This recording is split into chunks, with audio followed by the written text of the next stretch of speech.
नमस्कार, मैं हूं विनीत और आप देख रहे हैं सिंस इंडिपेंडेंस।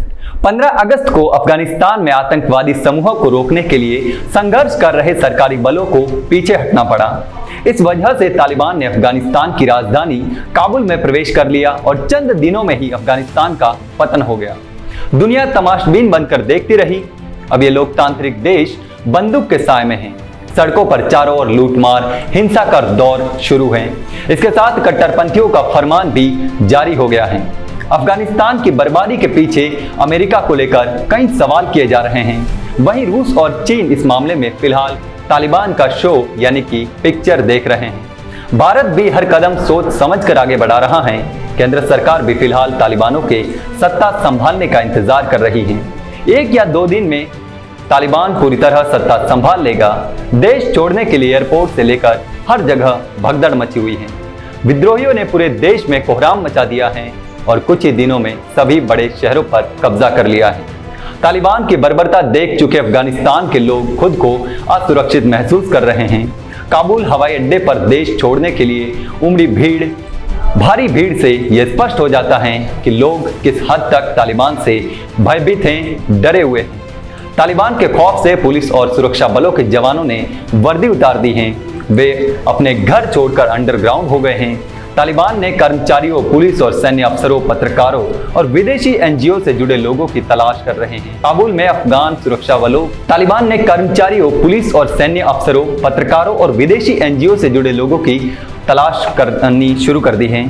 काबुल में अफगान सुरक्षा बलों के अब दस्ते नहीं बचे हैं।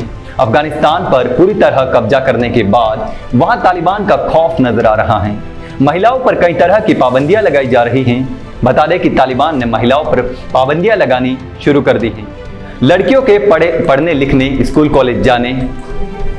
तालिबान ने कर्मचारियों, पुलिस और सैन्य अफसरों, पत्रकारों और विदेशी एनजीओ से जुड़े लोगों की तलाशी शुरू कर दी है। काबुल में अफगान सुरक्षा बलों के अब दस्ते नहीं बचे हैं। अफगानिस्तान पर पूरी तरह कब्जा करने के बाद वहां तालिबान का खौफ नजर आ रहा है। महिलाओं पर कई तरह की पाबंदियां लगाई जा रही हैं। बता दें कि तालिबान ने महिलाओं पर पाबंदियां लगानी भी शुरू कर दी हैं। लड़कियों के पढ़ने लिखने, स्कूल जाने और महिलाओं के दफ्तर जाने पर भी पूरी तरह से रोक लगा दी है। बिना पुरुष घर से निकलने पर भी रोक लगा दी गई है। औरतों का बुर्का पहनना जरूरी कर दिया गया है। स्कूल, कॉलेज, दुकानें बंद हैं, बिजनेस ठप हो गए हैं। बुर्के की दुकानों में बिक्री बढ़ गई है। तालिबान का फरमान नहीं मानने पर कड़ी सजा भी दी जा रही है। अफगानिस्तान में तालिबान शासन आने के बाद वहां की महिलाओं की जिंदगियों पर सबसे बुरा असर पड़ रहा है। तालिबानी शासन के पहले दिन लड़ाकुओं ने ब्यूटी सैलून के बाहर लगी महिलाओं की तस्वीरें फाड़ दी क्योंकि उन्होंने बुर्का नहीं पहना था। अफगानी जनता डर की वजह से जान बचाकर दूसरे देश भाग रही है। अफगानिस्तान में तालिबान शासन लौटने की आहट मात्र से ही पूरी दुनिया सतर्क हो गई थी। सभी ने अपने अपने नागरिकों को वहां से निकाल लिया। अफगानिस्तान में तालिबान के कब्जे के बाद से हर दिन हालात खराब होते जा रहे हैं। अफगानिस्तान में फंसे दूसरे देशों के नागरिकों के साथ ही वहां के निजी निवासी भी देश छोड़ने की कोशिश कर रहे हैं।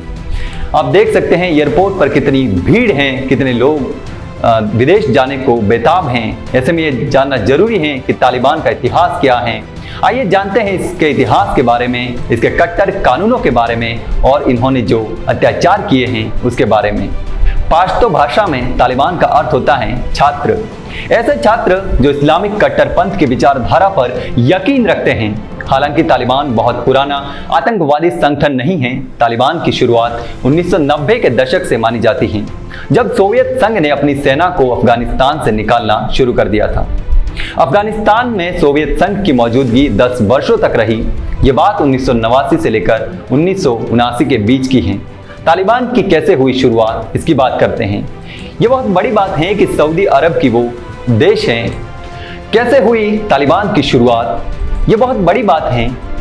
सऊदी अरब ही वो देश है जिसने तालिबान की नींव रखने में उसकी मदद की। 1990 के दशक में जब अफगानिस्तान के पश्तून आंदोलन चरम पर था, तब सऊदी अरब की तरफ से इसे भरपूर समर्थन मिला था।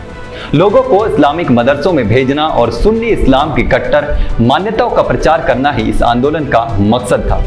इन मदरसों में लोगों की पढ़ाई का खर्च सऊदी अरब उठाता था और ऐसा माना जाता है कि उत्तरी पाकिस्तान के मदरसों से तालिबान का विचार निकला। इसके बाद अफगानिस्तान में इसका विस्तार हुआ, यानी तालिबान की जन्मभूमि पाकिस्तान है। इसी पाश्तून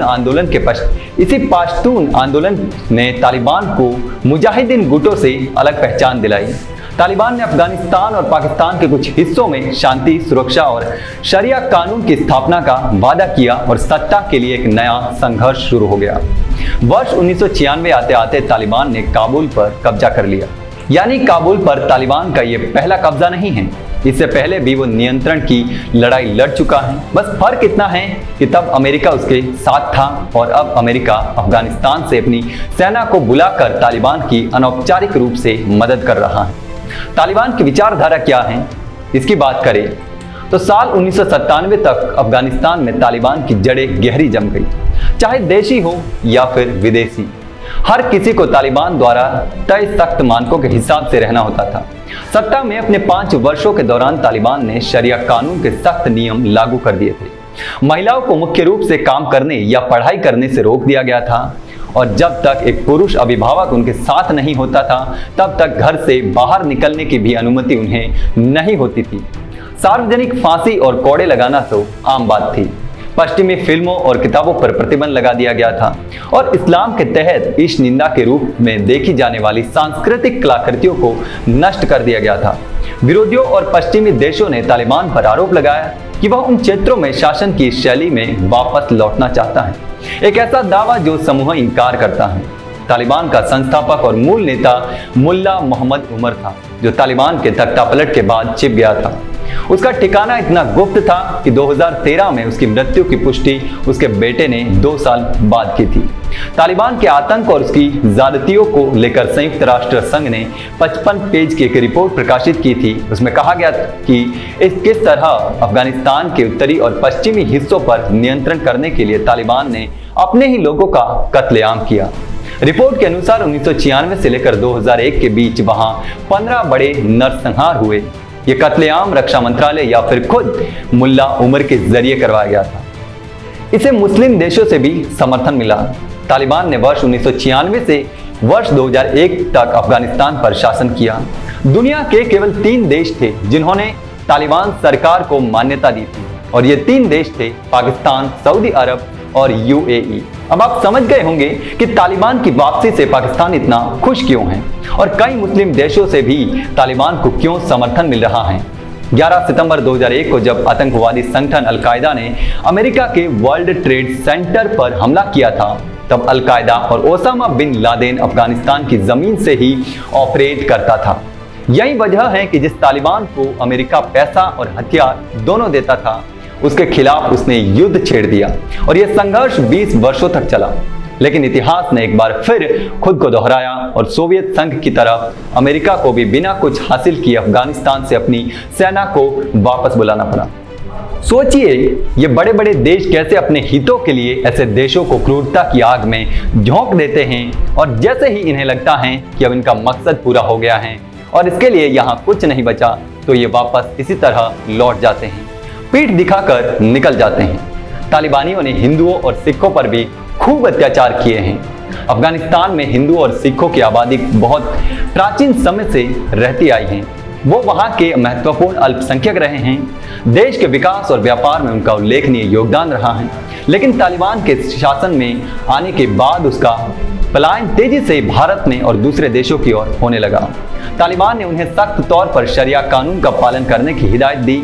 उन्होंने उनकी संपत्तियों पर कब्जा किया, धार्मिक स्थलों को नुकसान पहुंचाया, बड़े मुल्कों को दिखा। इसमें बड़े मुल्कों को भी फायदा दिखा। वर्ष 1979 में सोवियत संघ की मदद से अफगानिस्तान में तख्तापलट के बाद कम्युनिस्ट सरकार का गठन हुआ था और अफगानिस्तान पूरी तरह सोवियत संघ के नियंत्रण में चला गया था। ये वही समय है जब अफगानिस्तान में सोवियत संघ के खिलाफ मुजाहिदीन गुट और नेता मजबूत हुए। इन अलग अलग गुटों को सोवियत संघ से लड़ने के लिए अमेरिका, पाकिस्तान, चीन, ईरान और सऊदी अरब ने पैसा और हथियार दोनों दिए। यानी अमेरिका उस समय अपने फायदे के लिए इस तरह के संगठनों के साथ था, जिससे पता चलता है कि सत्ता के नशे में चूर इन बड़े बड़े देशों के लिए इंसान की जान की कोई कीमत नहीं है। अब तालिबान अफगानिस्तान पर कब्जा कर चुका है, तो क्या भारत भी इसका असर देखेगा? क्या भारत पर भी इसका असर पड़ने वाला है? अगर आप हैदराबाद, बेंगलुरु, केरल, मुंबई या देश के किसी भी शहर या गांव में रहते हैं और आप ऐसा सोच रहे हैं कि अफगानिस्तान के संकट से आपका कोई मतलब नहीं है, तो आपका ये सोचना गलत है। आज आपको इसलिए चिंतित होना चाहिए क्योंकि अब तालिबान के आतंकवादी कश्मीर से सिर्फ लगभग 400 किलोमीटर दूर हैं। इसे ऐसे समझिए, दिल्ली से शिमला के बीच जितनी दूरी है, तालिबान उतनी ही दूर कश्मीर से है। पाकिस्तान के पेशेवर और अफगानिस्तान की राजधानी काबुल को जोड़ने वाली सड़क पर सीमा के पास जो अफगानिस्तान की तोरखम बॉर्डर पोस्ट है, वहां से कश्मीर में लाइन ऑफ कंट्रोल की दूरी लगभग 400 किलोमीटर है। यह भारत के लिए अच्छी बात नहीं है क्योंकि इससे अब कश्मीर में तालिबान प्रायोजित आतंकवाद का प्रभाव दिखा सकता है। 1990 के दशक में जब अफगानिस्तान पर तालिबान का कब्जा था, उस समय जिहाद और इस्लाम के नाम पर तालिबान ने पाकिस्तान और वहां के आतंकवादी संगठनों की खूब मदद की थी और कई हमलों में अपने आतंकवादियों को भी कश्मीर में भेजा था। तालिबान की वापसी से अफगानिस्तान हिंदू विरोधी और भारत विरोधी ताकतों का फिर से एपिसेंटर बन सकता है। आज से 20 साल पहले जब अफगानिस्तान में तालिबान की सरकार थी, तब वहां से भारत के खिलाफ कई साजिशें रची गई थी, जिसमें 24 दिसंबर 1999 में हुई कंधार हाईजैक की आतंकी घटना सबसे प्रमुख है। इसमें आतंकवादियों ने नेपाल के काठमांडू से दिल्ली के लिए उड़े IC-814 विमान को हाईजैक कर लिया था और इसके बदले में मसूद अजहर समेत 3 आतंकियों को रिहा भी करा लिया था। इस विमान को कंधार में उतारा गया था और तालिबान ने इस आतंकियों को पूरी सुरक्षा दी थी। वर्ष 2001 में तालिबान ने बामियान में बुद्ध की प्राचीन और सबसे बड़ी प्रतिमा को भी तोड़ दिया था। यानी अफगानिस्तान में तालिबान का शासन फिर से आने के बाद यही तस्वीरें दोबारा देखने को मिल सकती हैं। तो हमने इस वीडियो में बात की तालिबान का इतिहास के बारे में जाना, उसने किस तरह महिलाओं के अधिकारों को कुचल दिया, उसका हनन किया, नरसंहार किया, उसकी विचारधारा क्या है, ऐसे कौन कौन से देश हैं जो तालिबान का समर्थन करते हैं, किस तरह से बड़े देशों ने अपना फायदा देखा, तालिबान ने अफगानिस्तान पर कब्जा करने के बाद भारत पर क्या असर पड़ने वाला है, अभी तालिबान के लोगों की क्या हालात हैं, ऐसी ही वीडियो हम आपके लिए लेकर आते रहेंगे। बस देखते रहिए सिंस इंडिपेंडेंस। मैं विनीत, धन्यवाद।